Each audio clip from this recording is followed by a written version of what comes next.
Hi, I'm Linda at CutSewQuiltRepeat.com. That's CutSewQuiltRepeat.com. And of course, if you've gained anything from that name, we're going to learn how to make quilts. So I'm going to teach you some really basic information as we go. I hope to share this with anybody from beginners to people who are more experienced and just looking for a quilt project. Something that's quick, that can be done for charity, that gets done quickly and is fun to make. So the first quilt in the series is going to be a 9-patch quilt. Today we're going to start with picking your fabrics, then we'll go on to cutting the next day, sewing the following day, quilting, and then on the last day we're going to talk a little bit about some options, some variations of that block, some ways you can make different things, and I'm going to even offer you a PDF that has size options and all those things, so that if you are a big charity quilt maker, or if you just love to explore this block a little more to get your legs under you if you're new, you've got some options. So let's get started. Okay, so I'm starting with this polka dot fabric, but I'm starting with that, and it's got multiple colors of polka dots in it. So I have a stash of fabric, but if you don't, you can make this quilt with 2 colors of fabric. You can pick a background and then the contrast for the 9 patches. But I decided to make it a little more playful and fun, and I've got, like I said, a stash of fabric. Most of these fabrics here are fat quarters. So a fat quarter of fabric is 18 inches, so a half a yard length, but it's only half the width, 20 inches. So that gives you a more square piece of fabric to work with. Let me show you one. So as you can see, it's a half a yard this way, 18 inches, but it's 20 inches wide. So I'm just going to start with fat quarters. To make the quilt that I'm making at about 64 inches by 90 something inches, I'm going to need 10 fat quarters, and then I think it's about 4 yards of background. So I found this fabric, bought the whole rest of the bolt of it. I think it was 6 yards, so I have enough for binding and such. And I just loved it. But anyway, so I pulled some blues, some reds, some greens, some peachy oranges, and some purples. There's a real pale purple in there, so a couple shades of green, blue, this reddish. So I'm just going to tell you why I picked what I did. I pulled a bunch so that I can kind of play and say, okay, so this feels, for instance, too pink. So I'll probably not use this one. This is a good match to those dots. This is a good match to those dots. But those are both very low volume or low contrast patterns. They're kind of mushy looking. They look like a solid. So I might want something in there that's a little more of a print to offset this, less contrasty. I might want something like that, or maybe I want something a little less like that and something like this. So I'm going to play, this one feels too red to me. When I go to the oranges, this one feels too orange. This one might work, but is maybe this one better? And how does it work with the others? So as I go ahead and pick, I'm going to kind of eliminate, and then I'll look at all 10 fat quarters and figure out, okay, together I've got a nice amount of pattern or contrast, or I've got something that's nice and bright, I've got something that's a little less bright. So I want to make sure I've got a good assortment. So I'm going to weed through these fabrics, and now that you've kind of got an idea of how I choose, again, too bright, not bright, this is too bright for the fabric. You can play with these as well. You can play with them in the store as you're picking your fabric, or like I said, if you've got a stash of fabric, this is also a great project. If you've just got a whole bunch of 5-inch squares, you can go ahead and mix and match those in here. So if you get a 5-inch square pre-cut pack, sometimes you can buy those at the store. That would work great for this project too. So I'm going to keep playing, and I'll come back and show you what I end up with. So I wanted to point out one more thing. So this fabric, as you can see, pretty brown. I had picked this because the purple seemed like the right color family, but when I put it up against that, that's way too close in value. So when I piece these blocks in, they're going to disappear. So that's why I threw this one out after choosing it initially. Okay, so now you can see I narrowed it down some.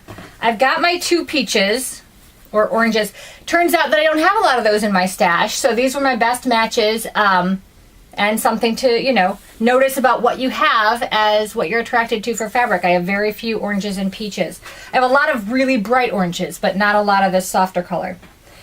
For the reds, I've narrowed it down to 3. Again, I consider this the same because they're both an overall kind of soft print, but this is a little bit bigger of a print, so that might come in handy as I'm, you know, choosing and comparing.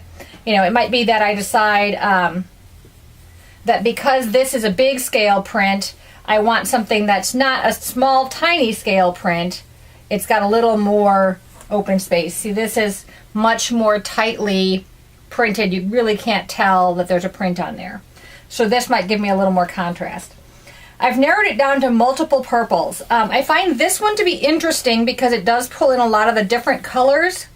So I'm going to keep it on the back burner just in case it works once I narrow down the field. Again, the purple that's in here is a really kind of a grayish purple. So looking at some of these, I think they might be better matches, or this paisley. I like this one because it's got a little bit more color, but it's also got the green in there and the purple. But I think it might be too patterned. When you open it up, it gets a little more where you'd have big areas that don't necessarily have the color in it that I want. Though I don't know, I may end up with it yet. Sometimes you have to try things out and look at them all together once you've got it narrowed down. So I'm still putting this in the mix. I kind of like that.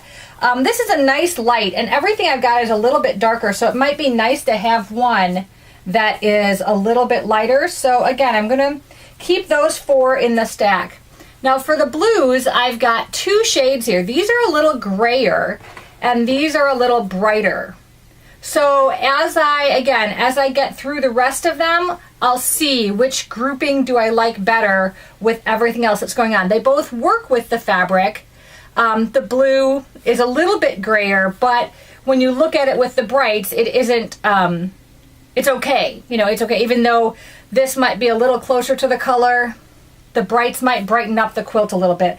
With the brown background, I don't want it to get too dull. So I've got 4 options there. Again, a nice assortment.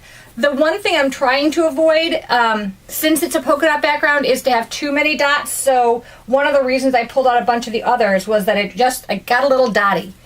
And then for the greens, I have a whole bunch of them. So this one, I think I like it, but it might be a little dark. So while a good light-dark contrast is great to have a little bit that's a little lighter and a little darker, so if I were going to use this one, I might throw this one in just to have that contrast.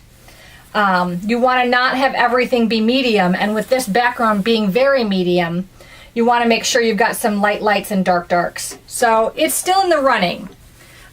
This one, again, is a light version of the green, right? So if I think I need more lights because everything's gotten too dark, that might be my option.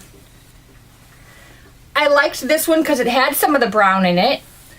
So it's also still in the running. As you can see, I've still got a lot in the running. So now I'm going to look at them as a group and see how I like which ones as a whole collection, because they're all going to be in the quilt together. So I have to tell you, I've got what I am happy with now, but I was having a little battle with my reds. If you'll remember, I really liked this one in there, but as I looked at it actually on the camera as I was shooting the video, I was afraid again that it might get too dark with the brown and it might not stand out enough. So I went back to my stash. I found this red that's got a little more of that brightness. It's got a nice pattern in it, a little variegation. And then when I pulled in the one with the dots, I was much happier with the overall look of everything. And that's really what you have to consider. You just kind of swap things around and see, you know, like I said, I had this one in there for a while. And again, I thought maybe it's just not going to have enough contrast with that background.